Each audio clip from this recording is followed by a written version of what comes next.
کہ وقت تھوڑا ہے، میں اسی حوالے سے ایک ایک بات ادھر سے، پہلے ہم علمی حوالے سے جو مشکل ہے وہ لے لیتے ہیں، پھر میدان جنگ کی طرف چلتے ہیں۔ دیکھیں بہت ساری مشکلیں آئی ہیں علمی حوالے سے، مسئلہ کہیں حل نہیں ہوتا تھا، مولا علی کے پاس آتے مسئلہ حل ہو جاتا۔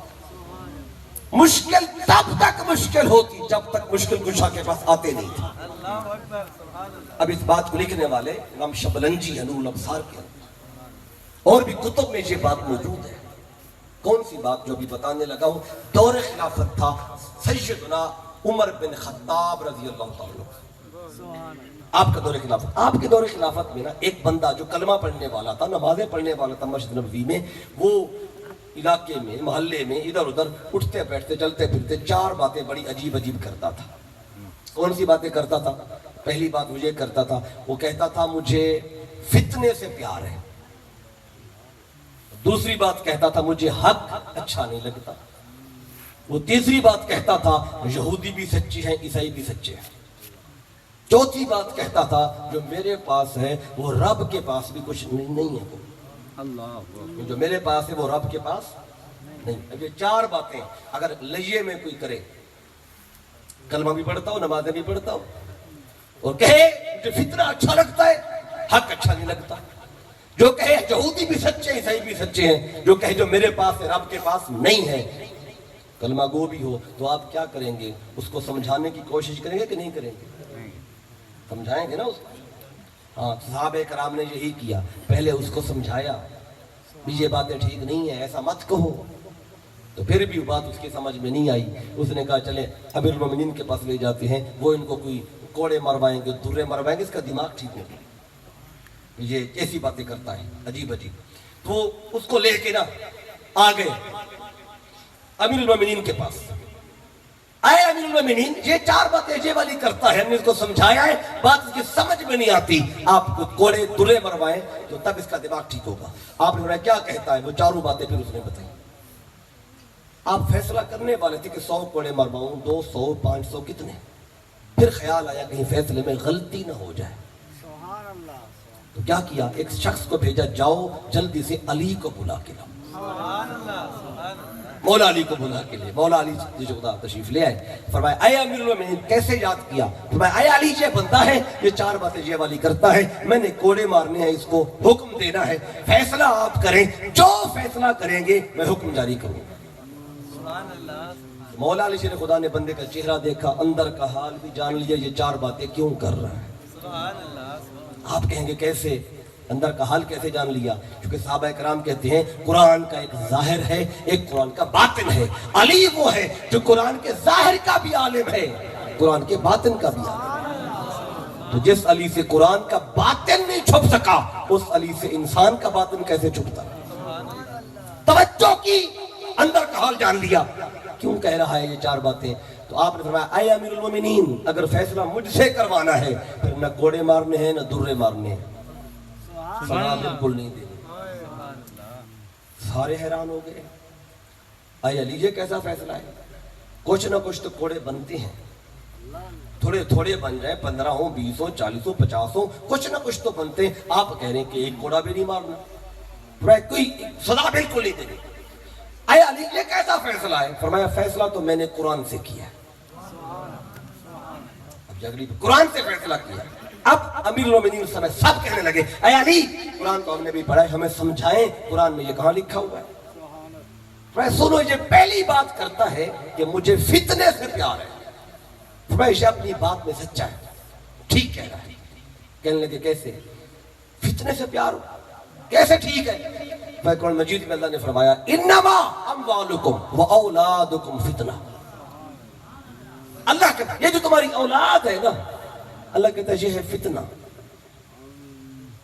مولا علی فرماتے بتاؤ بھی تمہیں اولاد سے پیار ہے کہ نہیں؟ سب نے کہا جی بہت پیار ہے۔ تو میں تم فتنے سے پیار کرو تو ٹھیک ہے۔ یہ کہتا ہے مجھے فتنے سے پیار ہے نہیں اولاد سے پیار ہے، کہتے اس کو کوڑے مارے، یہ کیسی بات ہے؟ اچھا نکالی بات سمجھ آ گئی ہے، یہ جو کہتا ہے مجھے حق اچھا نہیں لگتا، حق تو سب کو اچھا لگنا چاہیے، یہ اس بات میں بھی سچا ہے، دوسری بات میں بھی سچا ہے۔ کیسے؟ فرمایا یہ فیصلہ بھی قرآن سے کیا. کہنے لگے کہاں؟ فرمایا سورہ کاف کو پڑھ. اللہ کہتا ہے وجاءت سکرۃ الموت بالحق، موت کی جو سختی ہے نا اس کا آنا حق ہے. پر موت کی سختی کو اللہ حق کہہ رہا ہے. آپ فرماتے بتاؤ موت کی سختی کس کو اچھی لگتی ہے؟ کسی کو اچھی نہیں لگتی. فرمایا یہ بھی تو یہی کہہ رہا ہے مجھے حق اچھا نہیں لگتا، یعنی موت کی سختی اچھی نہیں لگتی. تمہیں اچھی نہ لگے تو ٹھیک ہے، یہ کہتا اچھی نہیں لگتی، حق اچھا نہیں لگتا، اسے کیوں مارتے ہو؟ کہنے لگا علی دو باتوں کی سمجھ آ گئی ہے. یہ جو کہتے ہیں نا یہودی بھی سچے عیسائی بھی سچے، کلمہ مصطفیٰ کا پڑھتا ہے، پھر جھوٹے کون ہے معاذ اللہ؟ ہمیں. فرمایا صبر کرو یہ اس بات میں بھی سچا ہے. کہنے لگے کیسے؟ فرمایا فیصلہ یہ بھی قرآن سے کیا ہے. اب باقیوں نے بھی قرآن پڑھا تھا، مولا علی نے بھی پڑھا تھا، لیکن جیسا مولا علی نے پڑھا ویسا کسی نے نہیں پڑھا. یہی تو وجہ ہے. آقا نے فرمایا تھا علی مع القرآن والقرآن مع علی. علی قرآن کے ساتھ ہے، قرآن علی کے ساتھ ہے. قرآن کے ساتھ ہونے کا معنی یہ نہیں کہ اٹھائیں سر پہ رکھ لیں گے سینے سے لگا لیں گے حفظ کر لیں میرے ساتھ ہے. قرآن کا ساتھ ہونے کا معنی کچھ اور ہے. یہ تو اللہ میں کل تو کوئی بندہ کہے گا بھائی تو قرآن میرے ساتھ بھی ہے، میں قرآن اٹھا لیتا ہوں وضو کر کے اپنے پاس رکھتا ہوں. کوئی کہے گا چلے آپ وضو کر کے رکھتے ہیں، میں نے حفظ کیا ہوا ہے، میں بڑا قاری ہوں، میرے سینے میں ہے، میرے بھی ساتھ ہے. ساتھ ہونے کا معنی یہ نہیں ہے. وہ تو صحابہ کرام کو بھی یاد تھا، لیکن جو علی کو یاد تھا وہ کسی اور کو نہیں تھا. تیسرا فیصلہ کیا یہ سچا ہے، یہودی بھی سچے عیسائی بھی سچے. ٹھیک کہہ رہا ہے. کہنے لگے کیسے؟ سورۃ البقرہ ہے، پہلا پارہ ہے قرآن کا. اللہ کہتا ہے وقالت اليهود ليست النصارى على شيء وقالت النصارى ليست اليهود على شيء. یہودی کہتے تھے عیسائی جھوٹے ہیں، عیسائی کہتے تھے یہودی جھوٹے ہیں، اور دونوں سچ کہتے تھے.